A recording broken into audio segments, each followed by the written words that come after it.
ఉన్నటువంటి ఐశ్వర్యము వీటి వల్ల కాదు, భారతదేశంలో ఉండే ప్రజల యొక్క గుణ సంపద వల్ల.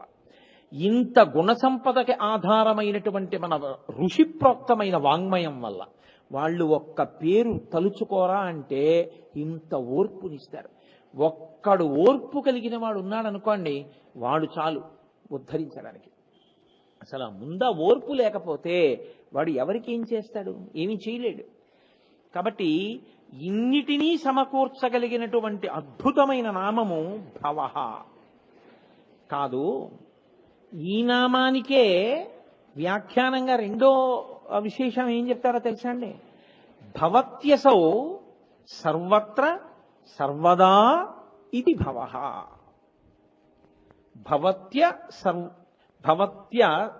భవత్యసౌ సర్వత్ర సర్వదా. సర్వత్ర అంటే దేశము, సర్వదా కాలము. భవత్యసౌ ఉన్నది. అంతటా, ఎంతటా నువ్వు ఏమంటున్నావో మాట అంతటా. ఈ భూమి అంటావా, భూమి అంతా ఆయన ఉన్నాడు. ఆకాశం అంటావా, ఆకాశం అంతా ఆయన ఉన్నాడు. నిప్పు అంటావా, అగ్ని అంతటా ఆయన ఉన్నాడు.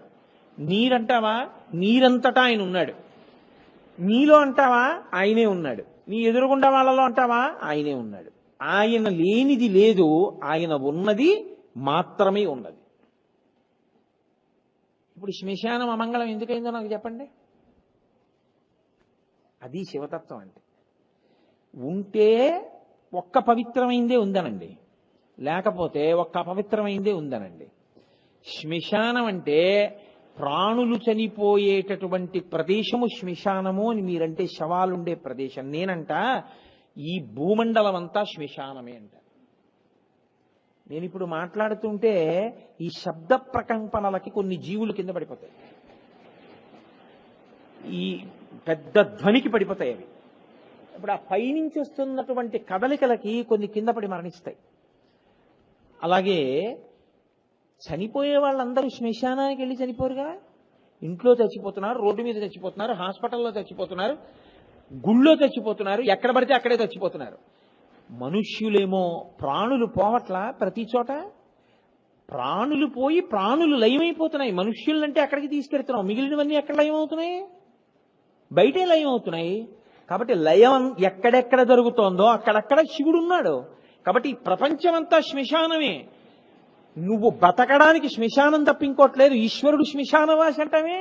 ఈశ్వరుడు శ్మశానవాసి అయితే ఆయన లేని చోట నువ్వు బతుకు నేను చూస్తాను. నీ ప్రాణం పోయిన తర్వాత ఆయన ఉన్న చోటుకే తీసుకెళ్లి నిన్ను కాల్చాలి. నీకు ఆయన ఒక్కడే దిక్కు. ఆయన్ని విమర్శిస్తావు ఎందుకు? ముందు నీ బతుకు దిద్దుకోవడం నువ్వు నేర్చుకోవాలి తప్ప నీకున్న రాగద్వేషాలు పరమేశ్వరుడు ఎందుకు కూడా ప్రవేశపెట్టి మాట్లాడడం ఎందుకు? కాబట్టి ఈ భూమండలమే మహాశ్మశానం. ఆ మాటకు వస్తే అసలు పంచభూతములలోకి పిండాండముల బ్రహ్మాండంలో లయం కాని ప్రదేశమేం లేదు. అది ఈశ్వరుడు శ్మశానవాసి అంటే. ఊపిరి అయిపోవాలని ఆయన నిర్ణయం చేస్తే ఎక్కడున్నా లయం అయిపోతుంది. ఎక్కడుండనివ్వండి లయం అయిపోతాడంతే. పాలు తాగుతున్నవాడు తాగుతూ లయం అయిపోతాడు. బ్రహ్మాండంలోకి పిండాండం కలవడం అంటే ఎక్కడుంటుందండి? అందుకే మృత్యువుకి స్థానం ఏదని చెప్పిందో తెలుసా శాస్త్రం? ముక్కు చివర ఉంటుంది మృత్యువు అని చెప్పింది. ఊపిరి తీశాడు, వదిలిపెట్టలేదు, ఏమైపోయినట్టు? చనిపోయాడు. ఊపిరి వదిలాడు, లోపలికి తీయలేదు, ఏమైనట్టు? చనిపోయినట్టు. కాబట్టి మృత్యువంత సన్నిహితంగా నీ భార్య ఉందా, బిడ్డలున్నారా? ఎవ్వరూ లేరు. అసలు నువ్వు పడుకున్నా, నువ్వు లేచినా, నువ్వు తిరుగుతున్నా, నువ్వు కూర్చున్నా నీకు అత్యంత సన్నిహితంగా ఉన్నది ఏది అంటే నీ మృత్యువే. అదే ఉంది నీ ముక్కు చివర. ఉన్నప్పుడు అది ఎప్పుడైనా గ్రసించేస్తుంది. గ్రహించేసినప్పుడు ఇక్కడ పడిపోతాం, అక్కడ పడిపోతాం అని ఏముంది? ఎక్కడైనా ఎప్పుడైనా పడిపోతాడు. కాబట్టి అంతటా శ్మశానమే. ఎన్ని ప్రాణులు పడిపోతున్నాయో అలాగా, ఇన్ని లయమైపోతున్నాయో బ్రహ్మాండంలోకి. ఏంటి, నేను ముందు పుట్టానా, నా ఊపిరి ముందు పుట్టిందా? ఇద్దరం కలిసే పుట్టాం. నేను ముందే వెళ్ళిపోతానా, నా ఊపిరి ముందు వెళ్ళిపోతుందా? ఇద్దరం కలిసే వెళ్ళిపోతాం కదండి. నేను నా ఊపిరి అభేదం. కాసేపు ఊపిరాపి కోటేశ్వరారు ఇతర పనులు చేసుకుంటా అట్లా అని ఉంటుంది ఏంటి? అలా ఏం ఉండదు. నేను నా ఊపిరి ఎప్పుడూ కలిసే ఉన్నట్టు నా ఊపిరికి నాకు భేదం లేనట్టు ఈశ్వరునకు వేదమునకు భేదము లేదు. అందుకే చాలా గొప్ప మాట ఏం చెప్తారో తెలుసా అండి? పరమేశ్వరుని యొక్క రూపములన్నీ గంగానది ప్రవహిస్తున్నప్పుడు ఉన్న స్నానఘట్టములు. ఏ స్నానఘట్టం గొప్పది నాకు చెప్పండి. ఈ స్నానఘట్టం గొప్పది, ఈ స్నానఘట్టం కన్నా ఆ స్నానఘట్టం తక్కువ అని మీరు చెప్పగలరా? మీరు ఏ స్నానఘట్టంలో దిగి స్నానం చేసినా గంగలో స్నానానికి. గంగ వేదం, స్నానఘట్టాలు ఈశ్వర స్వరూపాలు. ఓ దాని దగ్గర లైట్లు ఎక్కువ ఉంటాయి, ఓ దాని దగ్గర లైట్లు తక్కువ ఉంటాయి. ఓ దాని దగ్గర నాచు ఎక్కువ ఉంటుంది, ఓ దాని దగ్గర నాచు తక్కువ ఉంటుంది. ఓ దాని దగ్గర సౌకర్యాలు ఎక్కువ ఉన్నాయి, ఓ దాని దగ్గర సౌకర్యాలు తక్కువ ఉన్నాయి. కానీ సౌకర్యాలు తక్కువ ఉన్నాయన్న చోటకి అమ్మయ్య ప్రశాంతంగా ఉంటుందని వెళ్ళి స్నానం చేసిన వాడికి గంగా స్నాన ఫలితం రాదని మీరు అనుకుంటున్నారా? ఎక్కువ సౌకర్యాలు ఉన్న చోట స్నానం చేస్తేనే గంగా స్నానం అనే నియమమా? ఏం లేదుగా.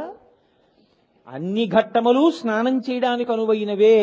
అన్ని ఈశ్వర స్వరూపములు ఒక్కటే. అన్నీ నిన్ను గంగలో మొలక వేయిస్తాయి. అలా అన్నీ నీ పాపములు పోగొట్టి అన్నీ నిన్ను తనలో చేర్చుకోవడానికి వచ్చినటువంటి ఈశ్వరుని యొక్క రూపములే. ఒక రూపముతో భేదమున్నది కాదు. కాబట్టి వేదము అనాది, ఈశ్వరుడు అనాది. ఈ రెండిటికి కాల నిర్ణయము లేదు.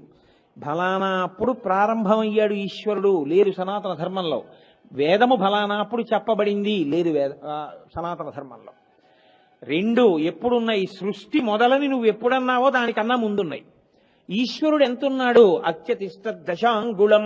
ఈ బ్రహ్మాండాలన్నీ ఎంతున్నాయని నువ్వు అంటున్నావో దానికన్నా 10 అంగుళాల పై వరకు ఉన్నాడు. కాబట్టి భవత్యసౌ సర్వత్రా సర్వదా, అంతటా ఉన్నాడు, అన్ని కాలములలో ఉన్నాడు. అంతటా అన్ని కాలములలో ఉన్నది ఆయన ఒక్కడే. ఆయన తప్ప వేరొకటి లేదు. ఆయనే ఉన్నాడు. ఆయనే ఉంటే పరమాత్మ, మరి ఆయన మాకెందుకు కనపట్టలేదు అంటే ఆయనే ఉండి ఆయనగా కనపడకుండా ఇంకోటిగా కనపడేటట్టు చేయడం వల్లే నువ్వు మళ్ళీ మళ్ళీ పుడతావు. అదే మాయా. ఇది ఎంత చమత్కారంగా ఉంటుందో తెలుసా అండి? మాయ ఉన్నదా అంటే ఉన్నది. జ్ఞానికి మాయ లేదు.